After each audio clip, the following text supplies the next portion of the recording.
15 വർഷമായിട്ടുള്ള എൻ്റെ അധ്യാപക ജീവിതത്തിൽ ഈ വർഷം ഒരുപാട് കുട്ടികൾ എക്സാം ആങ്സൈറ്റി ആയിട്ട് വന്നിട്ടുണ്ടായിരുന്നു. പ്രത്യേകിച്ച് നമ്മുടെ ഏറ്റവും ടോപ്പേഴ്സ് ആയിട്ട് നിൽക്കുന്ന കുട്ടികളാണ് വന്നത്. അപ്പൊ ഇതിനെക്കുറിച്ച് ഞാനിങ്ങനെ ആലോചിക്കുമ്പോൾ എന്തായിരിക്കാം ഈ കുട്ടികൾക്ക് ഇത്ര അധികം ആങ്സൈറ്റി ഉണ്ടാവാൻ കാരണം?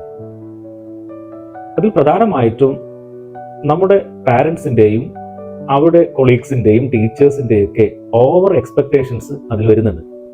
ഈ കുട്ടിക്ക് നല്ല മാർക്ക് ഉണ്ടാകും, നല്ല പ്രതീക്ഷയുള്ള കുട്ടിയാണ്, ഇത് കുട്ടിയുടെ മനസ്സിൽ ഇങ്ങനെ കിടന്ന് കുട്ടിക്ക് എക്സാമിനേഷൻ കൃത്യമായി ചെയ്യാൻ സാധിക്കുന്നില്ല. മറ്റൊരു പ്രധാനപ്പെട്ട കാരണം എന്ന് വെച്ചാൽ ഇവർ പഠിക്കാനിരിക്കുമ്പോൾ അവരുടെ കൂടെ തന്നെ മൊബൈലും ഉണ്ടാകും. ആ മൊബൈലിൽ അവർ ചെറിയ ഷോർട്സുകൾ, ചെറിയ വീഡിയോസുകൾ കാണാൻ ശ്രമിക്കും. ഇത് അവിടെ പഠനത്തിന്റെ താല്പര്യം കുറയ്ക്കും, അവിടെ അറ്റൻഷൻ കുറയും. അതിലൂടെയും അവർക്ക് ആങ്സൈറ്റി വർദ്ധിക്കാൻ ചാൻസ് കൂടുതലാണ്.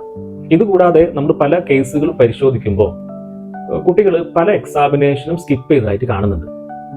പ്രത്യേകിച്ച് മിഡ് ടേം എക്സാമിനേഷന്, ഹാഫ് ഇയർലി എക്സാമിനേഷന്, അതുപോലെ പിന്നെ ക്ലാസ് ടെസ്റ്റുകൾ, മോഡൽ എക്സാമിനേഷനൊക്കെ. കാരണം അതിന് അവർ പറയുന്നത് ആ സമയത്ത് ഭയങ്കര ടെൻഷനാണ്, തല ചുറ്റുന്നു, ഞങ്ങൾക്ക് നെഞ്ച് അമിതമായിട്ട് ഇടിക്കുന്നു, ആ പരീക്ഷയ്ക്ക് പോകുന്ന സമയത്ത് എണീക്കാൻ കഴിയുന്നില്ല, പരീക്ഷയ്ക്ക് ഒന്നും പഠിക്കാൻ പറ്റുന്നില്ല, ഒക്കെ ബ്ലാങ്ക് ആകുന്നു. അപ്പോൾ പാരൻസ് പറയും, നിങ്ങൾ ആ പരീക്ഷ താൽക്കാലികമായിട്ട് എഴുതണ്ട, നമുക്ക് ബോർഡ് എക്സാമിനേഷൻ നല്ല രീതിയിൽ പ്രിപ്പയർ ചെയ്യാം, നല്ല രീതിയിൽ എഴുതാം.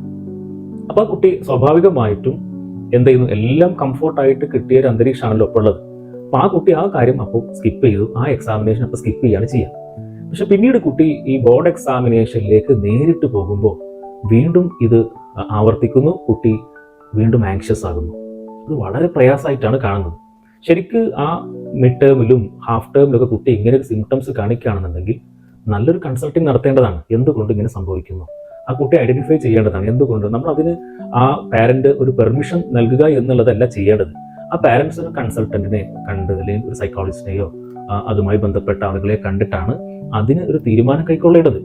ഇതൊന്നും ഇവിടെ നടക്കുന്നില്ല. പക്ഷേ ഈ കുട്ടി വീണ്ടും ബോർഡ് എക്സാമിലേക്ക് വരുമ്പോൾ വളരെയധികം എന്താണ് ആങ്സൈറ്റി കൂടി ഈ സിംറ്റംസ് വീണ്ടും ആവർത്തിക്കുകയാണ്.